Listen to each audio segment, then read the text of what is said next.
There will never be a point in your time in your life where it's the right time to do a great thing.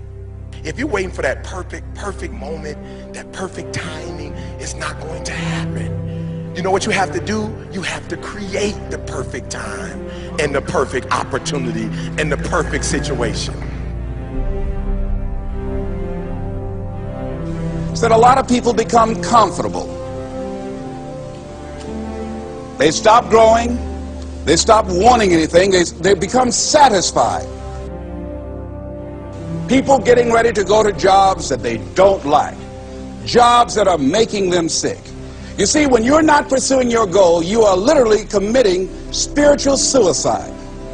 When you have some goal out here that you're stretching for and reaching for that takes you out of your comfort zone, you'll find out some talents and abilities you have that you didn't know you have. When the messenger of misery visits you, what are you going to do? What will keep you in the game?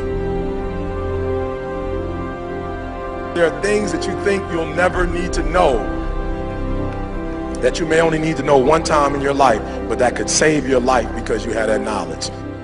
Unless you attempt to do something beyond that which you've already mastered, you will never grow. What is it that you looked at some point in time and you decided that you couldn't do it, that you talked yourself out of it? You're waiting on your next door neighbor to make it happen for you, it may not happen. If you're waiting on your mother or your father, they may be so ancient in their thinking that they don't understand this opportunity that you have. And if you're waiting on them, it may never get done. You don't beg average people to be phenomenal. You don't beg good people to be phenomenal. You just are phenomenal, and you will attract phenomenal. What reason can you remember that you can call on, that you can reach on, that can make you get back up? Find that reason. If you're not where you are, if you're not where you want to be, if you don't have what you want to have, if you're not where you think you should be at this particular place, it has nothing to do with the system, but it has everything to do with the fact that you're not making the sacrifice.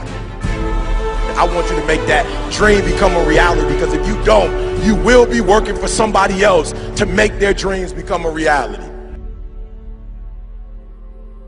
Everybody is against you or don't believe in you no more. And let me tell you something, that's a lonely feeling. It's a lonely feeling, particularly people that you're doing it for.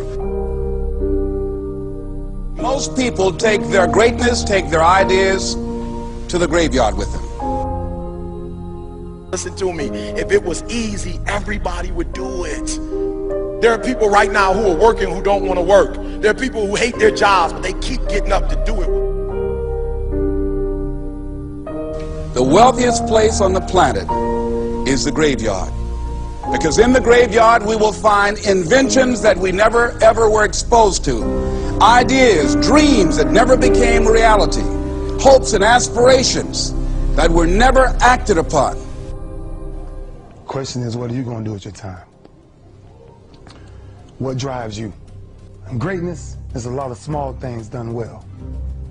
Day after day, workout after workout, obedience after obedience, day after day.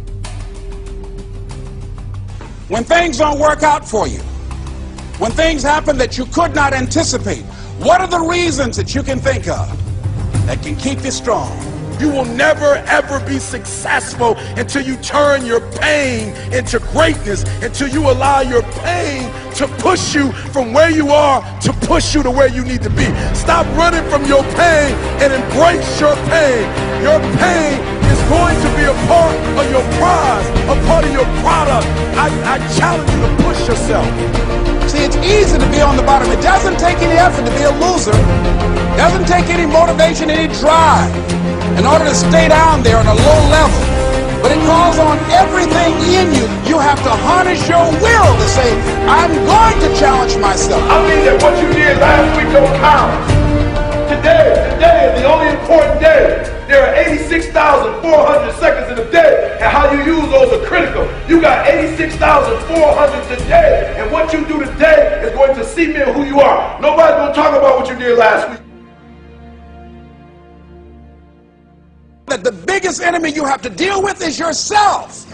There's an old African proverb that says, if there's no enemy within, the enemy outside can do us no harm.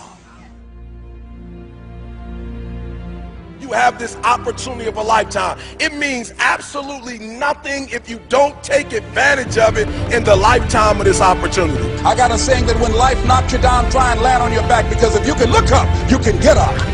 If you want a thing bad enough to go out and fight for it, to work day and night for it, to give up your time, your peace, and your sleep for it, if all that you dream and scheme is about it, and life seems useless and worthless without it. See, it's time now. If you want to make this your decade, you've got to start saying yes to your life. You've got to start saying yes to your dreams, yes to your unfolding future, yes to your potential, as opposed to saying no. When you die, die on E. Leave no dream left behind, guys. Leave no opportunity left behind. When you leave this earth, accomplish every single thing you can accomplish. Listen to me, you're going to be here one day, but you'll never get here if you give up, if you give in, if you quit. And finally, guys, you got to want to succeed as bad as you want to breathe.